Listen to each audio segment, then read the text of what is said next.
Hola, buenas. Siguiendo con esta serie audiovisual, Otro mundo es posible, vamos hoy a explicar el segundo capítulo, titulado ¿Por qué? Si hacemos un breve resumen rápido de lo que explicamos en el primer capítulo, dijimos que el mundo actual estaba atravesando por una crisis grave y que los síntomas de esa crisis eran, entre otros, pues el cambio climático, la contaminación en general, la pérdida de biodiversidad en el planeta, los flujos migratorios incesantes, las guerras, las pandemias, los autoritarismos políticos, etc. Bien, después de haber constatado la existencia de una crisis en el mundo, luego también explicamos que la principal causa que provocaba esta crisis era el desfase que había entre el crecimiento humano demográfico y el crecimiento de los recursos naturales, por un lado, y por otro, la limitación del planeta en cuanto a superficie, en cuanto a capacidad de producir recursos naturales.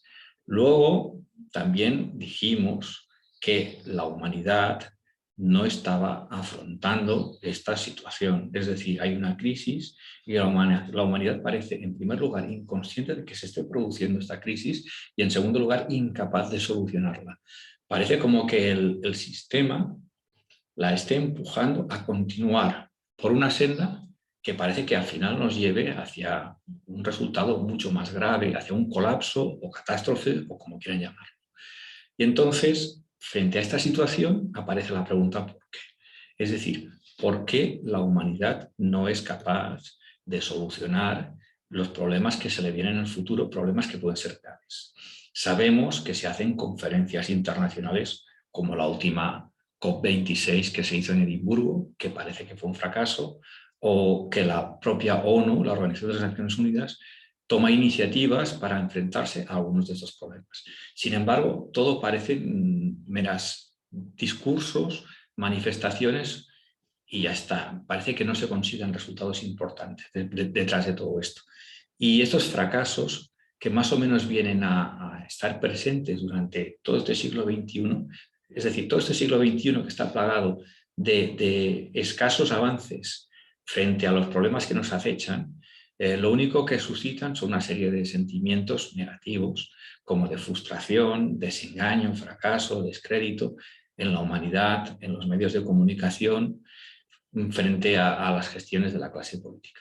Bien, entonces, ¿por qué está pasando esto? ¿Qué hay detrás? ¿Qué explicación justifica que nos estemos encontrando en una situación de este tipo? Entonces, yo lo que he hecho para empezar a responder a este por qué tan importante, he empezado con la hipótesis de las dos estructuras. Luego, supongo que al final entenderéis por qué yo empiezo con una hipótesis que parece tan distante de la pregunta que nos estamos haciendo, porque esta hipótesis parece muy teórica. Bien, ya llegaremos al final y entenderemos la relación que hay entre el porqué y esta hipótesis. Bien, la hipótesis de las dos estructuras viene a decir que el conocimiento humano, conocimiento que tenemos, todas las cosas que nosotros hemos ido aprendiendo y sabemos y que nos sirven para ver el mundo, está dividido en dos estructuras. Una que se llama la científico-técnica y otra la ético-política. Dentro de la estructura científico-tecnológica estaría el conocimiento que nosotros ponemos dentro de las ramas de la biología, la física, la química, las matemáticas.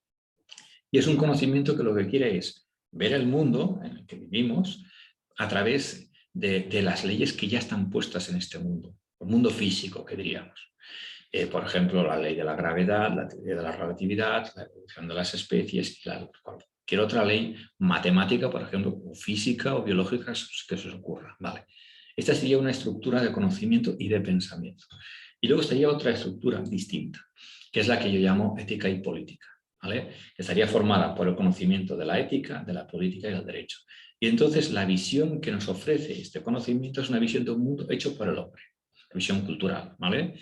Y también hay unas leyes detrás de este mundo, pero estas leyes no son leyes naturales que se extraen del mundo, sino son leyes creadas por nosotras. Las constituciones escritas, por cualquier tipo de ley estatal que se os ocurra, autonómica, etc.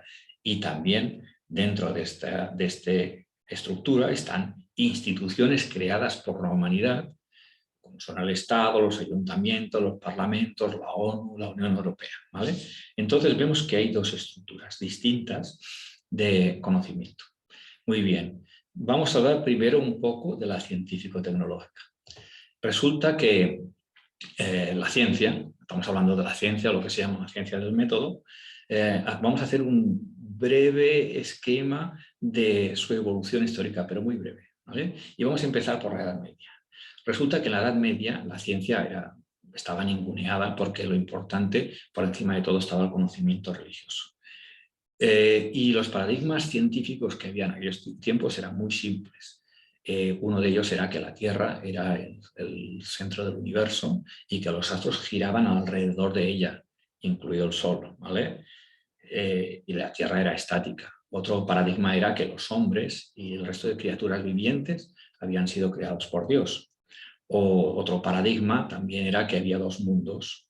El mundo infralunar, que era corruptible, que era el que vivimos nosotros, y el mundo de los astros, que era un mundo perfecto, tal y como decían Aristóteles u otros físicos anteriores. Muy bien. Durante 1000 años, los esquemas científicos de Occidente, básicamente, se basaron en estos paradigmas que hemos dicho ahora. Muy bien. Pasada la Edad Media, aparecen cambios repentinos de paradigmas que producen verdaderas revoluciones científicas porque cambian la forma de pensar de la ciencia y de ver el mundo. Desde Copérnico, que es el que tenemos a la izquierda, que es el que dijo que la Tierra no era el centro del mundo, sino que giraba alrededor del Sol y que no era estática, se movía, pasando por Newton, que dijo que los astros había una relación de gravedad entre los astros, o el propio Darwin, que afirmó que las especies no eran creadas, el ser humano no había sido creado por Dios, sino que era fruto de una evolución de especies, y otras teorías que fueron surgiendo, como la de los agujeros negros de Hawking o la de la relatividad de Einstein. Estas nuevas teorías que aparecen de nuevos pensadores van provocando cambios que se llaman revoluciones científicas. Y estos cambios suponen un progreso y un aumento de conocimiento. Muy bien. Las revoluciones científicas llevaron a su vez con cambios tecnológicos importantes. A partir de la primera revolución industrial, especialmente cuando aparece la primera máquina, la máquina de vapor de Watt, luego en la segunda revolución industrial aparecen muchos más artilugios, algunos electrodomésticos, medios nuevos de locomoción como el avión, el coche. Entrado el siglo XX, entramos en la era de la radioactividad y la era nuclear, y ya a finales del siglo XX otro gran cambio, otro gran salto tecnológico llamado la revolución de las TIC, con la aparición de Internet, con la aparición de la informática, de los PCs y de las telecomunicaciones. Muy bien. Entonces tenemos que esa estructura primera que hemos dicho, que es la científico-tecnológica, estuvo estática durante la Edad Media, pero a partir de entonces, hasta hoy en día, ha ido pasando por una serie de cambios importantes y revoluciones. Muy bien, después de hablar de esto, tenemos que referirnos a este señor, que fue un físico y filósofo de la ciencia que se llamaba Thomas Samuel Kuhn. Bien, pues este señor fue el que acuñó el término paradigma. Bueno, el término paradigma ya existía de antes porque es una palabra griega, pero este señor le dio un sentido especial a la palabra paradigma. Este señor dijo que en la ciencia siempre había paradigmas. Un paradigma es una idea básica y que suele ser muy fija. De hecho, os he dicho que en la Edad Media, os he citado ya algunos paradigmas. Os he dicho que en la Edad Media, por ejemplo, que la Tierra no se movía y que los astros giraban alrededor de la Tierra, que es el geocentrismo. Esto fue el paradigma de la Edad Media, igual que las criaturas habían sido creadas por Dios. Podemos decir que eran paradigmas. Pero también hemos dicho que luego empezaron a cambiar y aparecieron nuevos paradigmas, ¿no? Por ejemplo, el paradigma de que la Tierra gira alrededor del Sol, o el paradigma de la teoría de la gravedad, o el de la evolución de las especies. Y estos son nuevos paradigmas que venían a sustituir a los otros. Entonces este señor dijo que los paradigmas eran necesarios para el trabajo de los científicos, porque cuando un científico trabaja en algo necesita unas ideas básicas. Y esas ideas básicas son los paradigmas. Por ejemplo, si soy un geógrafo y voy a hacer un mapa, necesito saber antes si la Tierra es redonda o plana para hacer mi mapa basándome en una idea u otra. Pero ese señor dijo que estos paradigmas no eran fijos para siempre, sino que tenían una duración y que a medida que se iban utilizando en el tiempo, iban perdiendo su eficacia y que con el tiempo era necesario sustituirlos por otros. Y en ese sentido se producían las revoluciones científicas. Había una idea y venía otro señor, un pensador nuevo, y proponía una idea nueva que era un paradigma distinto que venía a sustituir a la anterior. Muy bien, esto es lo que dijo el señor Samuel Kuhn respecto de la ciencia que funcionaba por paradigmas. Y esta idea de Samuel Kuhn sirve hoy en día a todos los científicos para que sepan que los paradigmas con los que están trabajando les sirven, pero que pueden cambiarse en un futuro. Por tanto, la ciencia siempre está abierta a la posibilidad de cambiar sus ideas más básicas, la ciencia y la tecnología. Y este es uno de los motivos por los que se está cambiando continuamente los planteamientos científicos. Muy bien. Vale. Pues hemos hablado de una estructura, que es la estructura científico-tecnológica. Ahora vamos a hablar de la otra estructura que hemos dicho, que es la estructura ético-política. Y también esta estructura de conocimiento, ¿vale?, en la que hay leyes hechas por el hombre, ideas e instituciones, ha tenido tres momentos importantes en los que han habido grandes aportaciones de conocimiento, como grandes revoluciones. El primero es en la Grecia clásica. Bien, de hecho, en la Grecia clásica es cuando por primera vez se empiezan a hacer verdaderas reflexiones políticas y éticas. En la Grecia clásica es cuando filósofos de la talla de Platón y Aristóteles empiezan a plantearse, por ejemplo, qué forma de gobierno sería la ideal para un Estado o para una polis. Si la democracia, si la monarquía, si la tiranía, si la oligarquía. Incluso el propio Platón llega a formular una utopía de cuál sería para él el gobierno ideal y el país ideal en el cual vivir, ¿vale?, que la formuló en su obra La República. Y luego también dentro de la Grecia clásica, después de Platón y Aristóteles, aparecen una serie de corrientes que formulan una ética general para la humanidad, una ética estoica, una ética epicúrea orientada hacia el placer, etc. Muy bien, pues este es uno de los grandes hitos en la estructura de conocimiento, ética y política. Nos quedan dos hitos más. Otro hito es durante el Renacimiento o el humanismo, cualquiera de las dos expresiones nos sirve, en la que después de estos 1000 años de la Edad Media que hemos dicho, en los que el conocimiento evolucionó muy poco y en los que se impuso la ideología cristiana en Occidente, en la forma de ver el mundo, aparece el humanismo, que empieza a preocuparse más por el hombre y empieza de nuevo otra vez a reflexionar sobre las estructuras políticas, sobre las formas de poder. Incluso también se formulan utopías como la que hizo Tomás Moro o los pensamientos de Maquiavelo, que manifestó en El Príncipe y en otras obras, además de Erasmo de Rotterdam, por ejemplo. Pero probablemente el tercer hito histórico más importante en la estructura, en la formación de conocimiento, esa estructura que hemos dicho, ética y política, es la Ilustración. De hecho, podríamos decir que una gran parte de las ideas éticas y políticas que tienen nuestras sociedades y son la base que alimenta las leyes humanas y la ética humana y la política humana, estas ideas están sacadas de la Ilustración. La Ilustración, recordaros que fue en el siglo XVIII, que tuvo, además de los filósofos ingleses como Locke y Hobbes, que son antes de la Ilustración, pues aparecieron Voltaire, Rousseau, Montesquieu, para formular una serie de ideas que hoy en día nos han llegado hasta nosotros. Aquí las tenéis puestas, la idea de democracia, la idea de Estado-Nación no es tanto una idea como algo que se fue formulando con el tiempo de forma práctica, pero la idea de separación de poderes de Montesquieu, derechos humanos de los que ya habló John Locke, el individualismo, capitalismo y constitucionalismo. Bien, pues estas son las ideas básicas que surgieron de la Ilustración y del paso del tiempo hasta llegar a la Ilustración. Muy bien.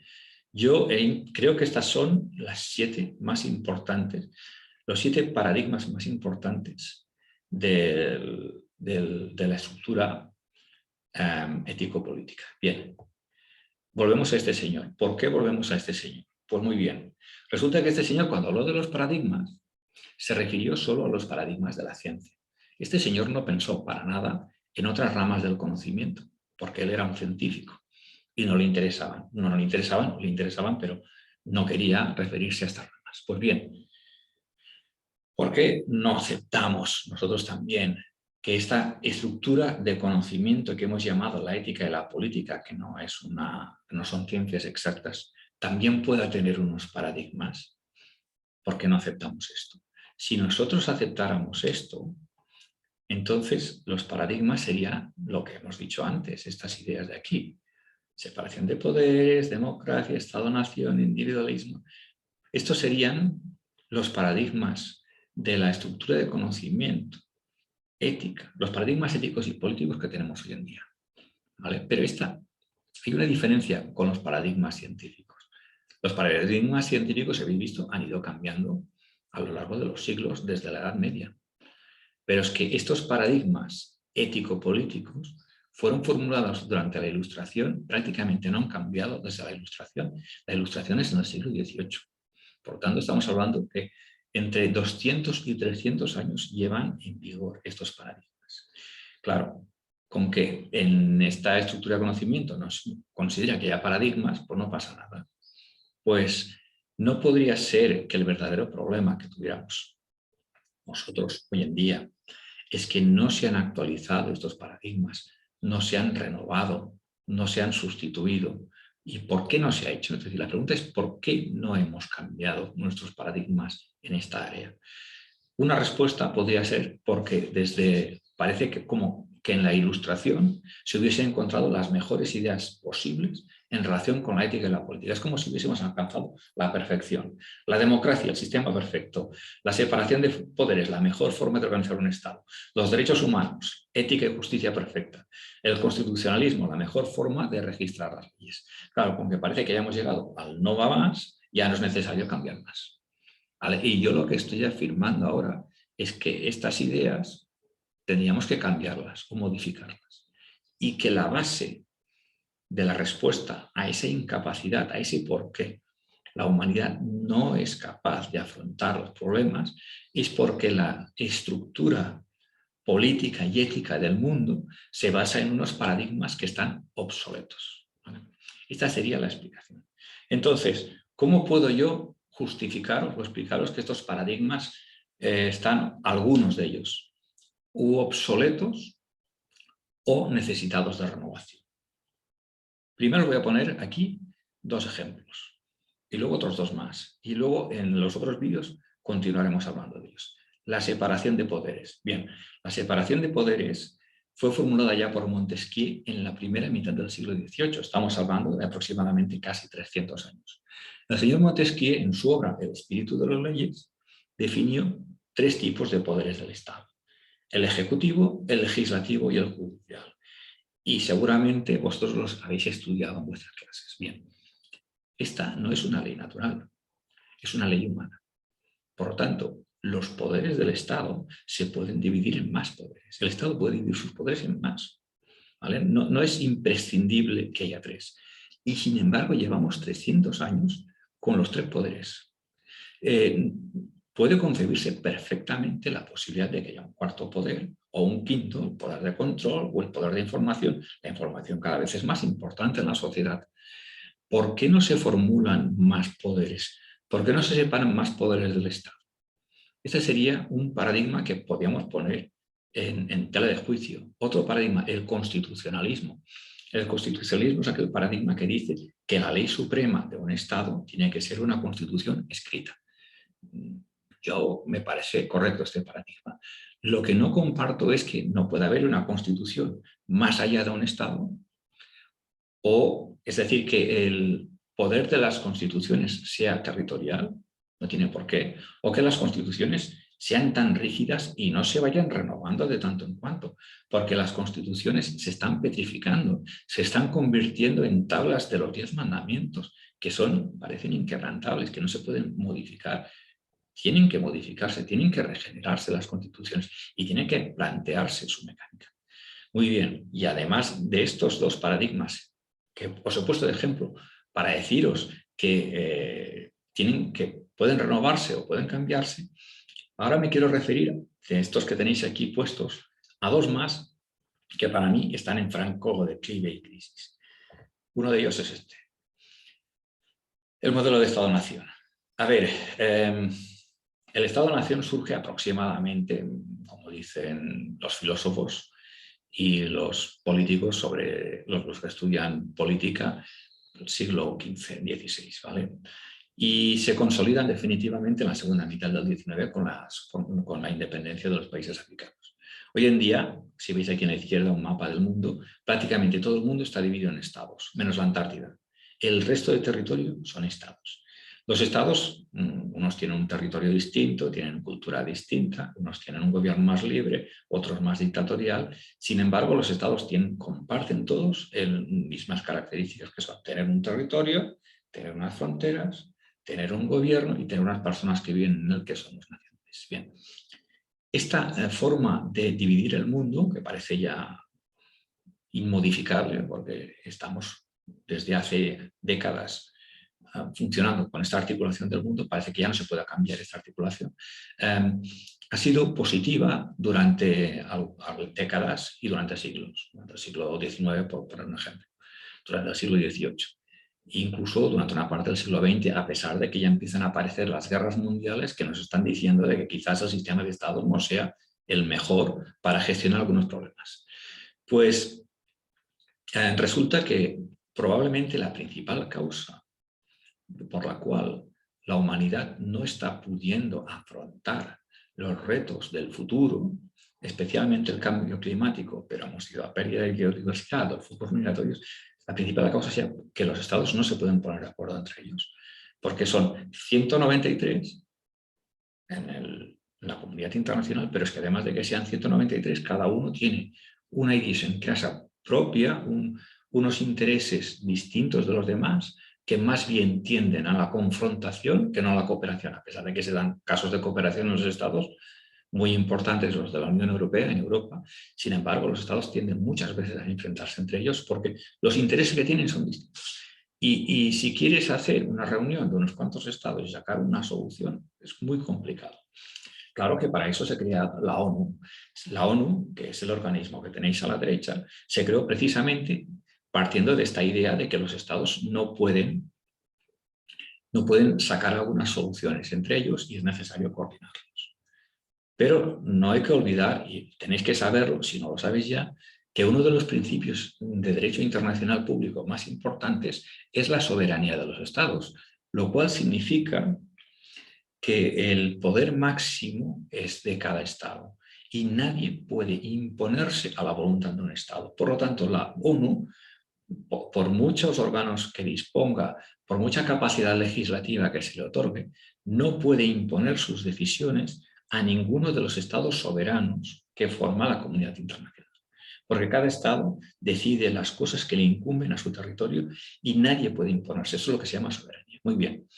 Claro, pues entonces no, los organismos internacionales pueden ayudar, pero no pueden resolver. El único organismo internacional que parece que se está produciendo una cesión de soberanía, aunque no es muy continua y ya se ha detenido, es la Unión Europea. Porque en la Unión Europea sí que es cierto que los estados están cediendo a una parte de su soberanía. Pero la Unión Europea es un organismo limitado al territorio de Europa y no toda Europa. ¿Vale? El intento de crear un organismo mundial que gestione algunos asuntos del mundo no se puede hacer por el principio de soberanía. Además, la ONU tiene otro vicio, una tara ya desde su fundación, y es que los que crearon la ONU, en la Conferencia de San Francisco, 5 estados se otorgaron derecho de veto sobre las decisiones de la ONU. Los 5 miembros permanentes del Consejo de Seguridad, que son Gran Bretaña, Francia, Estados Unidos, Rusia y China, cada uno de ellos de forma independiente puede bloquear las decisiones de la ONU. Es un privilegio que se han otorgado 5 estados que hace injusto la distribución de poder y el equilibrio de poder a nivel internacional y hacen que la ONU no sea un organismo deseable por el resto de estados de la comunidad internacional. Por lo tanto, tenemos que la idea está de que el mundo se divide en estados-nación, que es una idea que ha ido predominando desde hace muchísimo tiempo, quizás haya que reformularla. Y que quizás este paradigma sea una de las principales causas de la dificultad de gestión de los problemas globales. De hecho, he puesto una frase aquí: a problemas globales, soluciones globales. A ver, problemas globales no son ni problemas locales, ni regionales, ni estatales, ni internacionales. Los problemas globales son problemas de todo el mundo. Y a raíz del crecimiento, del gran crecimiento demográfico humano, del crecimiento de las tecnologías, los problemas se han convertido en globales, los problemas nos afectan a todos. El cambio climático, la pérdida de biodiversidad, los flujos migratorios, son problemas globales. Estos problemas no se pueden resolver regionalmente, necesitan una solución global. Creo que es totalmente evidente. Y en estos momentos no tenemos mecanismos para conseguir una solución global. La ONU, no os engañéis, no es un mecanismo para la solución de los problemas globales. Ni el G7, ni el G8, ni la Unión Europea, ni cualquier otro organismo que se os ocurra. No tenemos hoy en día un mecanismo para afrontar, un organismo y unos mecanismos legales para afrontar estos problemas. Vale, pero yo además de referirme a este paradigma, quería referirme a otro de esos paradigmas que teníais ahí apuntados, que para mí también está en crisis, que es la democracia. Bueno, vosotros sabéis que la democracia se define como el poder del pueblo. Bien, ya desde la Grecia clásica se concibió esta forma de gobierno. La democracia ha pasado por muchísimas crisis y ahora está en la enésima crisis. De todas las crisis anteriores se ha salido bien. Vamos a ver si se sale bien de esta. Dos movimientos que han puesto en crítica los sistemas democráticos actuales. Uno sería el que tenéis en medio de la foto, que es el movimiento indignado, el movimiento del 15M, y otro sería un movimiento contrario a este, en dirección opuesta, pero que también ha puesto y ha criticado el sistema democrático, como sería el que impulsó el asalto al Capitolio en el año pasado, 2021. Bien. Cuando yo tengo que explicar los motivos por los cuales la democracia está en crisis, salen como setas en otoño. Es decir, razones para explicar por qué la democracia los males de la democracia hay muchísimas. La razón más importante es que la democracia parece, los sistemas democráticos como están concebidos hoy en día, parece que no pueden hacer concebir, circular bien los intereses que están implicados cuando hay que hacer unas leyes, cuando hay que resolver un problema. Es decir, a la clase dirigente, que es la que toma las decisiones, sean los parlamentos, sean los gobiernos, los intereses comprometidos en una situación determinada no fluyen adecuadamente hacia ellos. Y a veces se toman decisiones sin tener en cuenta a un sector, se toman decisiones que afectan mucho a un sector y benefician mucho a otro, probablemente porque no se esté gestionando adecuadamente los intereses implicados en los estados. Es decir, ya falla, la democracia estaría fallando en el aspecto más importante, que es la gestión política. Pero es que además los sistemas democráticos actuales les falta muchísima transparencia. La transparencia es uno de los valores y principios políticos más importantes y más obviados. No sabemos aún muchas veces el motivo de muchas decisiones importantes que se toman a nivel político. Más cosas, el cortoplacismo. Este es otro de los grandes peligros de la democracia. Los políticos que salen ganando las elecciones trabajan a corto plazo, a 4 años, como mucho, porque están preocupados básicamente por la reelección, porque el partido político del que ellos forman parte está preocupado por la reelección. ¿Cómo van a tomar decisiones en 12 o en 20 años vista si estas decisiones van a beneficiar a otros políticos que vengan después? ¿Vale? Es lamentable decirlo así, porque esto implica una falta de ética de la clase política, pero creo que es lo que está pasando. Más cosas. Los políticos son hábiles, es decir, los políticos que tenemos nosotros pueden no tener estudios. Sabemos perfectamente que el simple hecho de que sean elegidos ya los pueden poner en el poder. No hay ningún tipo de requisito ni de mira ética. No sabemos qué cosas, si han hecho cosas ilegales o no, y están en el poder directamente por el simple hecho de elegirlos, ¿vale? Por lo tanto, pueden ser ineptos perfectamente. Podemos tener ineptos en el poder y eso nadie lo duda. Más problemas de la democracia. El voto está cada vez más degradado, ninguneado. El ciudadano cada vez le da menos valor a su voto. Y las campañas que se hacen, las campañas electorales, son lamentables, a la altura de una campaña de venta de Crescerlo. Porque los políticos se enfrentan entre ellos, sus discursos son agresivos, de minusvalorar al rival, pero no entran ni no hablan ni del futuro del país, ni de los temas que realmente importan, y si hablan de los temas que importan, citan las palabras y poco más, porque prácticamente no saben nada de lo que están hablando, de los asuntos más profundos del Estado. Esa es la impresión que da a veces. Pero al final he puesto del principal mal de la democracia, lo he dejado para el final, porque estos son los malos de la película. No tengo ninguna duda que son los partidos políticos. Yo no sé cómo en los sistemas actuales podemos tolerar lo que hacen los partidos políticos. Estos son los que nos ponen los políticos, porque los políticos no son más que títeres de un partido. El partido es quien selecciona a los políticos. Es como una especie de mafia en la cual, o no, en la cual en su interior hay una serie de mecanismos que nosotros desconocemos que son los que hacen seleccionar a los políticos. Con que no son transparentes los partidos políticos, vete a saber quiénes se reúnen allí, además de los políticos, pues igual empresas, etc. Es decir, son centros de selección de políticos, no son transparentes, no sabemos quiénes se reúnen y cómo se gestionan los partidos políticos. Y luego, además, los partidos políticos, muchas de las decisiones que se toman con nuestro dinero dentro del Estado y por los políticos son decisiones más bien hechas para favorecerles a ellos, para que ganen las próximas elecciones, que no para afrontar los verdaderos problemas del Estado. Así los políticos a veces no toman decisiones negativas para no perder electorado, a pesar de que estas decisiones negativas serían positivas para un Estado. Y no lo hacen por motivos electorales. Bueno, es decir, y luego evidentemente otro tema de los partidos que se me había dejado es que son instituciones que se están perpetuando, es decir, siempre están los mismos partidos.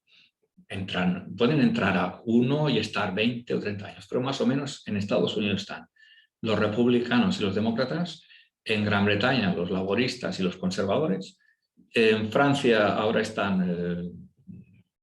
han cambiado un poco los partidos, pero básicamente vienen a ser lo mismo. Y en España que tenemos el PP y el PSOE. Y a veces han aparecido Ciudadanos, Podemos, ¿vale? Que van alternando, Vox.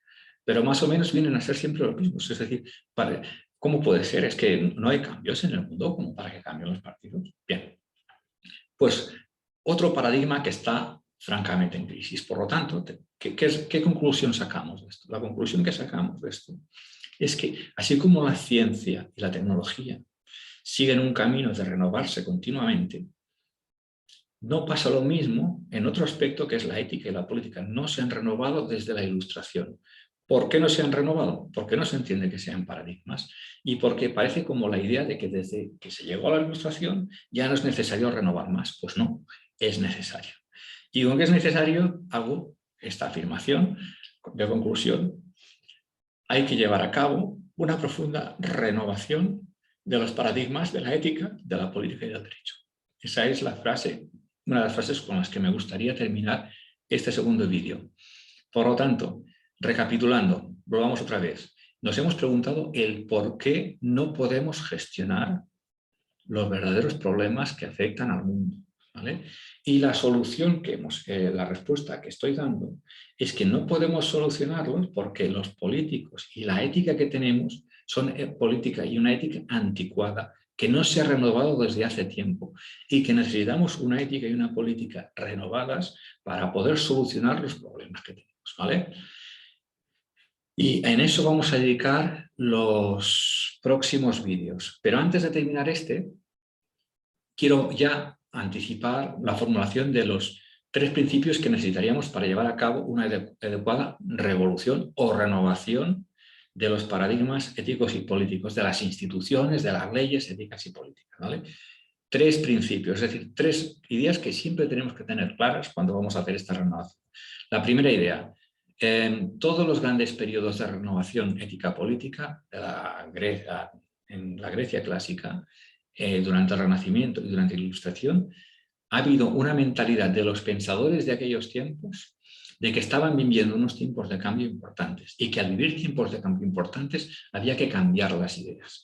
Pues esa es la actitud que tenemos que tener ahora. Estamos cambiando de época, de era. Estamos entrando en una nueva era, ya hemos entrado en la era de la globalización, hemos entrado en la era digital. Los cambios a partir de los años 90 hasta hoy en día han sido tan profundos que requieren nuevas estructuras políticas y éticas, ¿vale? En primer lugar, una actitud consciente de cambio de era que implica cambio de paradigmas, de renovación. Segundo, ojo, el pensamiento generalista en primer lugar. Los expertos y los técnicos son buenos en algunas facetas concretas del saber, pero para esta renovación ético-política necesitamos pensamiento generalista.